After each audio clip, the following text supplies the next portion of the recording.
como a mulher é vista na Índia.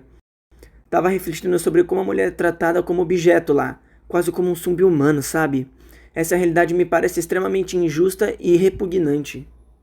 Eu sei que todos nós poderíamos nos sentir assim, mas antes de julgarmos, é importante pensar sobre o que chamamos de cultura. Você saberia definir esse conceito? Cultura são os costumes e tradições de um povo, certo? Sim, mas poderíamos ir um pouco mais a fundo. Cultura é o conjunto de valores, crenças, normas e práticas compartilhadas por uma sociedade. Vários estudiosos como William Graham Sumner, Franz Boas e Claudio Lévi-Strauss estudaram como a cultura influencia nossas formas de pensar e agir. Eles destacaram três ideias importantes para analisar culturas: etnocentrismo, relativismo cultural e alteridade. Quando você diz que essa prática é absurda ou repugnante, você está mostrando uma postura etnocêntrica. E o que isso quer dizer exatamente? O etnocentrismo acontece quando julgamos outra cultura a partir dos valores da nossa própria sociedade, como se fossem universais. Mas então, vamos por partes.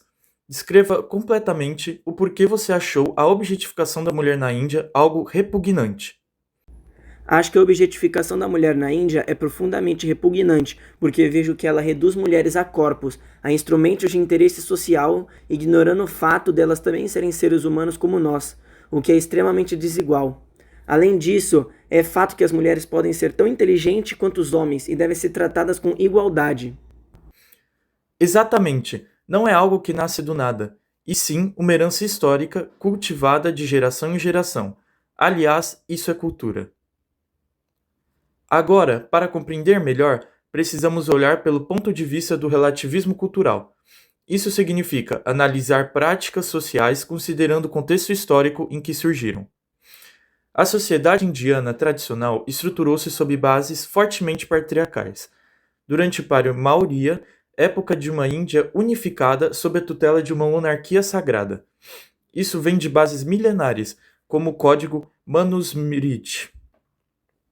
Tem um verso lá que diz: o pai o protege na infância, o marido na juventude, os filhos na velhice. A mulher não merece independência. Proteger. Aí soa mais como uma tutela forçada, né? Totalmente. E soma isso ao sistema de castas. A pureza da linhagem dependia do controle rígido do corpo feminino.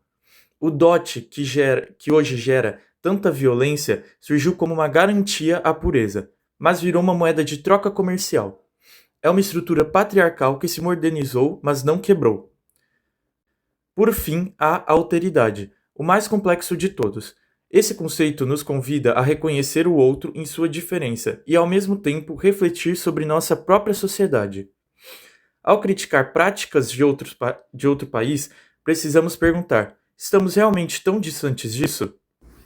Pensando bem, não estamos, não. No Brasil, há uma semelhança muito instigante entre o Brasil e a Índia, o dever do casamento. Enquanto na Índia, de fato, há uma organização de casamento como o dever da mulher, inclusive envolvendo trocas monetárias e casamentos arranjados dentro das mesmas castas, no Brasil, o casamento pode não ser tão rígido, mas é um erro pensar que isso nos faz completamente diferente deles, tendo em vista a pressão social fortíssima, em cima principalmente das mulheres, para casar-se cedo e constituir a família. De tal modo, no Brasil também não há um sistema de dote, como há na Índia, mas ainda assim as mulheres ganham em média menos que os homens, sofrem com maiores taxas de abandono e com a famosa dupla jornada. Essa soma de fatores faz com que, sim, a mulher casada esteja sempre em posição de vulnerabilidade econômica, tendo por vezes a se submeter a relacionamentos abusivos para manter seu sustento. Outro ponto extremamente importante nesse tópico é a violência contra a mulher, que no Brasil é uma das maiores no mundo e na Índia também possui índices elevados. A semelhança não para por aí. Em ambos os países, a maioria dos casos estão diretamente relacionados com as estruturas patriarcais fundadoras da sociedade, com o controle de corpos femininos e, o mais interessante, em ambos os países é notória uma certa cultura de culpabilizar a vítima pela violência cometida. Uma fala muito comum é: foi estuprada, mas também com essa mini saia aí? Por último, também é perceptível uma enorme problemática. Na Índia, existe de fato uma doutrina para que mulheres sigam para serem consideradas honradas. Já no Brasil, essa regulação é feita pela parcela conservadora da população.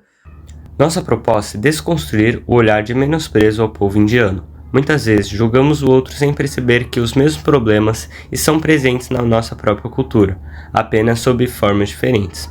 Independente da cultura que falemos, a objetificação da mulher deve ser combatida, porque ela reduz seres humanos a meros instrumentos, ignorando sua subjetividade e direitos.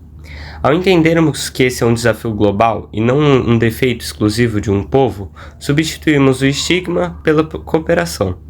Combatemos o problema sem desumanizar a cultura alheia, focando no que realmente importa, a garantia da dignidade e da voz de todas as mulheres.